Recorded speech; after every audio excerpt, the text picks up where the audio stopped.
নমস্কার বন্ধুরা, শুভ সকাল। কেমন আছো তোমরা সবাই? আমি তো বেশ ভালোই আছি। তো দেখো, আজকে আবারও একটা নতুন ব্লগ ভিডিও নিয়ে হাজির হয়ে গিয়েছি তোমাদের সামনে।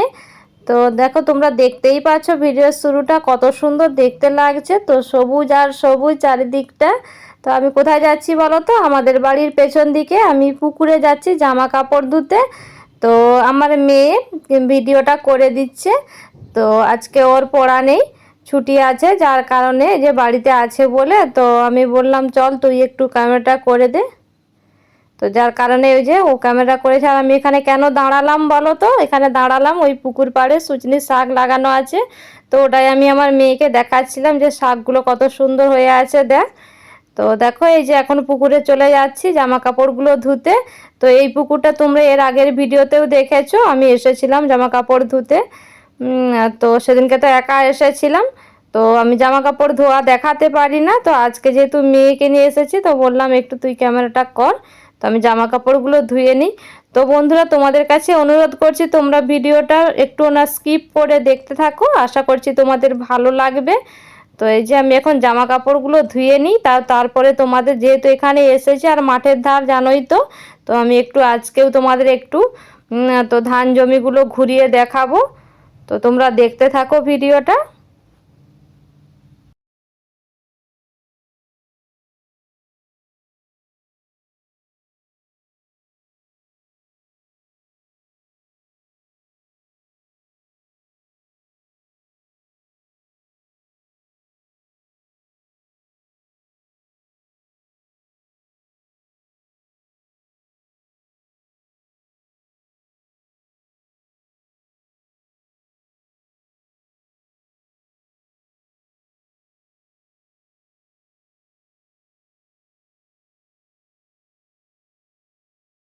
জামা কাপড়গুলো দেখো ধুয়ে নিয়েছি, এখন পুকুর থেকে এই যে উঠে যাচ্ছি ঘাট থেকে।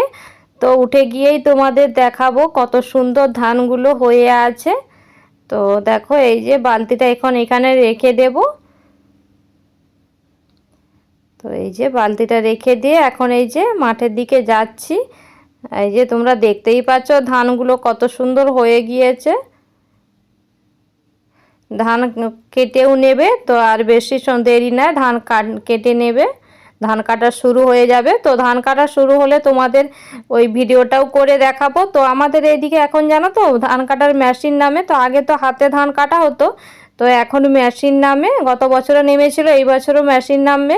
তো মেশিনে ধান কাটা হবে, তো তোমাদের সেটা দেখাবো, শেয়ার করব তোমাদের সাথে। আর এই যে দেখো কত সুন্দর ধান হয়ে আছে, ধান পেকেও গিয়েছে দেখো।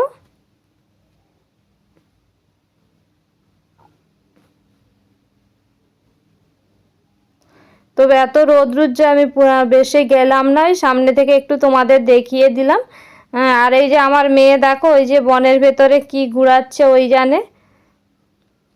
তো ওইখানে থানকুনি পাতা হয়েছিল, তো ওই থানকুনি পাতায় ও তুলছিল। তো বেশি নেই, তো দু একটা হয়ে আছে, তো ওটাই ও তুলছিল। তো বললাম তুলতে হবে না, বাড়ি চল। এই যে দেখো আমাদের গ্রামে ঘরের পরিবেশটা কত সুন্দর, দেখতেই পাচ্ছ তো চারিদিকে সবুজ আর সবুজ। তো তারপরে দেখো বাড়ি চলে এসে স্নান করে নিয়ে এখন এই যে পুজো করব। তো দেখতেই পাচ্ছ এক ঠাকা এই যে ফুল, জবা ফুল আমার মেয়ে তুলে এনেছে। তো এখন মেয়েই আমার ফুলটা তুলে নিয়ে চলে আসে, ঘুম থেকে ওঠে ব্রাশ করতে করতে ও ফুল তুলে নিয়ে চলে আসে। হ্যাঁ, তো ব্রাশ করতে বলতে ব্রাশটা হাতে নিয়ে ফুল তুলে নিয়ে আসে, তারপরে ব্রাশ করে। তো আমি এখন ফুল তুলি না, মেয়েই নিয়ে আসে, তো ওই দিয়েই পুজো হয়ে যায়। তো আমি কি করলাম বলো তো, জবা ফুলের ওই যে মাঝখানেরটা বীজ না কি বলে তো আমি জানি না। তো ওইগুলো আমাদের বাড়িতে কি করে বলো তো, সবাই কেটে ফেলে দেয়, বলে যে ওইগুলো কেটে ফেলে দিয়ে পুজো দিতে হয়। তো যার কারণে আমিও কেটে ফেলে দিয়ে এই যে দেখো পুজোটা দিয়ে দিলাম। আর ওই যে দেখো ঠাকার মধ্যে ফুল রেখেছি, আমার মেয়েও স্নান করে পুজো করবে, তো এই কারণেই ফুল রেখেছি। তো তারপরে দেখো এইদিকে টিফিন টিফিন করে নিয়ে এখন এই যে দুপুরের রান্নাটাও বসিয়ে দিয়েছি। তো এই যে এঁচোড় আলুটা সেদ্ধ করে নিয়েছি রান্না করব বলে।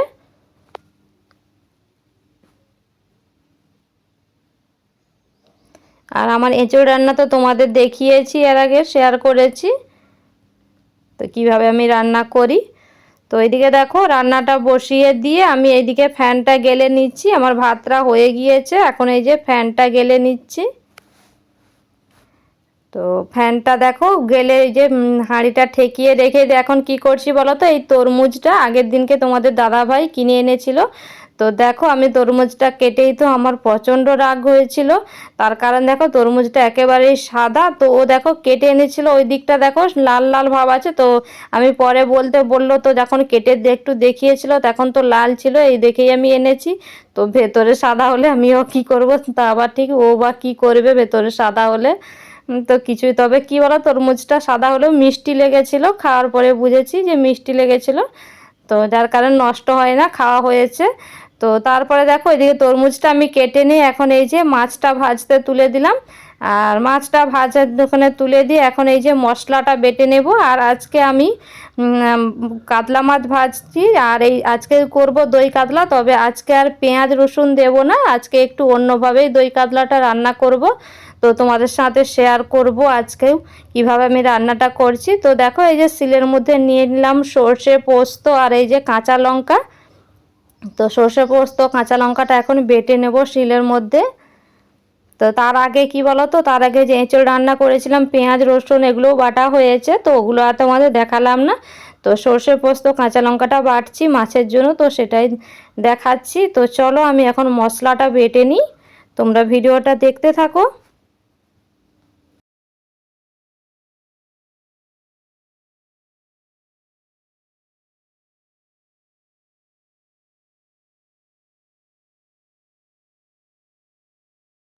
ওদিকে আমার মশলাটা বাটা হয়ে গিয়েছে, আর এইদিকে দেখো মাছটাও ভাজা হয়ে গিয়েছে। এই যে এখন তুলে নিয়েছি মাছটা, তুলে নিয়ে তো দেখো ওই মাছের তেলে আবারও একটু তেল দিয়ে দিয়েছি, দিয়ে এখন দিয়ে দিলাম দেখো টমেটো। তো বললাম না পেঁয়াজ রসুন ছাড়াই রান্নাটা করব, তো তেলের উপরে দেখো টমেটোটা দিয়ে দিলাম। তো টমেটোটা গলে গেলে এই যে এখন দইটা, যেহেতু দই কাতলা করব বললাম, তো দইটা এখন দেখো ফেটিয়ে নিচ্ছি। তো দইটা আমি একইভাবেই ফেটিয়ে নিচ্ছি একটু চিনি আর লবণ দিয়ে। তো তারপরে দেখো টমেটোটা গলে যাওয়ার পর এখন দিয়ে দিলাম হলুদ। তো হলুদ গুঁড়োটা দিলে তো আমি ওতে আর একটু দেবো আদা বাটা। তো আদা বাটা দিলে কি বলো তো তেলটা ছিটকাবে। তো তো তার আগে যেন হলুদটা দিয়ে দিলাম, হলুদ দিলে আর তেলটা ছিটকাবে না। এখন দেখো এখন দিয়ে দিলাম এই যে আদা বাটা। তো আদা বাটাটা দিয়ে একটু কষিয়ে নিয়ে তো ওই যে দেখো ওই যে বেটেছিলাম সর্ষে পোস্ত আর কাঁচা লঙ্কা, তো ওটাই দিয়ে দিলাম এখন। তো ওটাকেও দিয়ে একটু কষিয়ে নিয়ে তারপরে দইটা দিয়ে দেব। তো এই যে দেখো এখন কষিয়ে নিচ্ছি।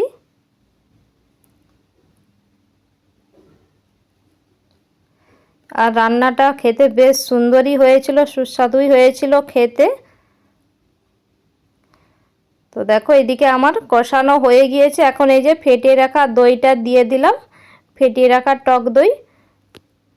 তো এই দই আজকের দইটাও দেখো ঘরে পাতা দই।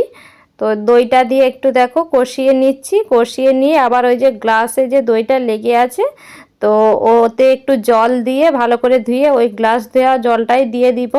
এই যে দেখো গ্লাস ধোয়া জলটা এখন দিয়ে দিচ্ছি।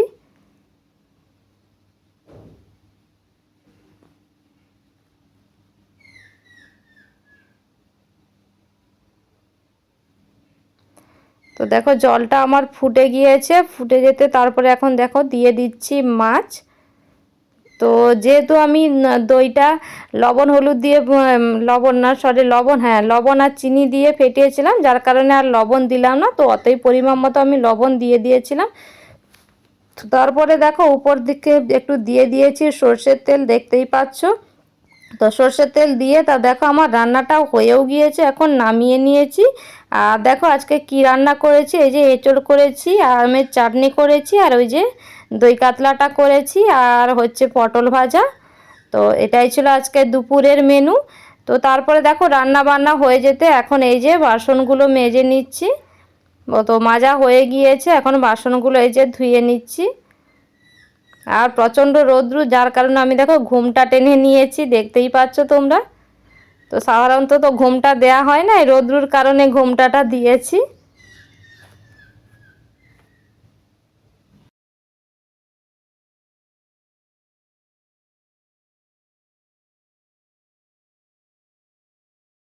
তো আমি তো ওইদিকে বাসন মাজছিলাম, আর আমার মেয়ে দেখো কি করেছে। তো আমার খুড় শাশুড়ি এখানে রান্না করছে, ও এখানে চলে এসেছে, এখানে এসে যে কি রান্না করছে ওটাই দেখছে আর তোমাদের সাথে শেয়ার করছে। তো আমি কিন্তু জানি না যে ও এখানে এসে ওর ছোটদির কাছে এসে ভিডিও করেছে, তো ভাবলাম যেহেতু করেছে তো তোমাদের সাথে শেয়ার করে দিই। তো আর ওই জন্য আমি আর কাটলাম না, তো তোমাদের সাথে শেয়ার করে দিচ্ছি। ওই দেখো ছোটদি কি রান্না করেছে, আর ও হচ্ছে গিয়ে আমার মানে ছোট ঠাম্মিকে ছোটদি বলে থাকে, ছোটদি আর বড় ঠাম্মিকে বড়দি বলে। তো এই জন্যই বলছি ও ছোটদি এই যে কী রান্না করছিল তোমাদের সাথে ও একটু শেয়ার করে দিল। তো আমিও ভাবলাম তোমাদের সাথে একটু শেয়ার করে দিই না কেটে।